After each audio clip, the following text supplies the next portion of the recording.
Vice ganda ibinuking ang love life ni Ryan sa kanilang anniversary sa Showtime. Pwede mo buuin 500 yun sa dami ng negosyo.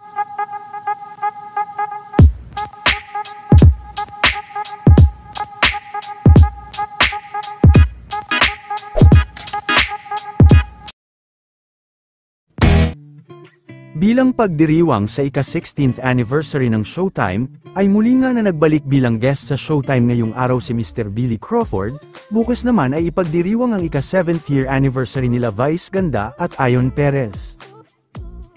Samantala tila ibinuking naman ni Vice ang love life ni Ryan Bang, hindi naman malinaw kung si Pau ang tinutukoy nito o bagong love life na ni Ryan. Ang ganda ng love life mo lately. Sinuswerte ka lately. Magkano?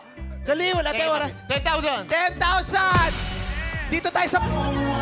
Nag-ambagan din ng Showtime fam para sa kanilang papremyo. Iba, pera. Magkano? Pera. Magkano? Kunin ko lang iba. Magkano? 10,000. 10,000! May racket ka naman, ala? At saka may bagong show, diba? Di ba may show sa probinsya sa isang araw? Ay, pera. Sige, 10,000! 10,000! Mamaya na yan! Swerte ka naman sa pag-ibig. At saka may racket ka sa probinsya ng isang araw. Naka-monitor. 5,000 lang. Sige, 10,000. Ay! Wow! Mamaya na yan, mayabang to. Magkano? 10,000! Dito tayo sa pinakamayaman. Magkano na lahat? 280,000. Pwede mo buuin 500 yun sa dami ng negosyo.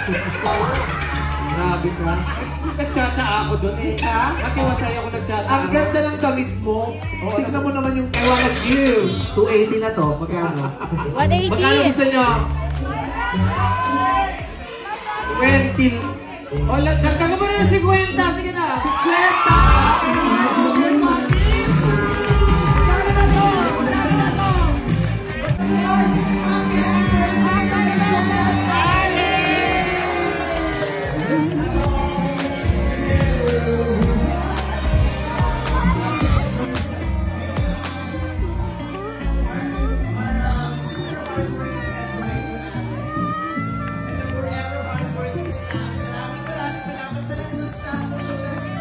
Showtime Online, maraming salamat sa pagpapalag ng buhay na buhay ang programa natin. Buhay na buhay ang programa natin.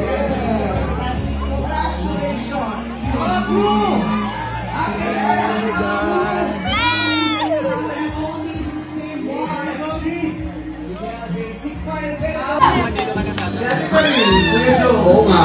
naisip ko yung palagi kong gift sa inyo. Kasi nung nasa Disneyland kami, nag-gift pa sa Showtime na kasama ko. Showtime ice cream. Ay! Gawin na kami ha? Consistent ka dyan eh. Parang yun kasi yung happy food. Di ba meron bata tayo?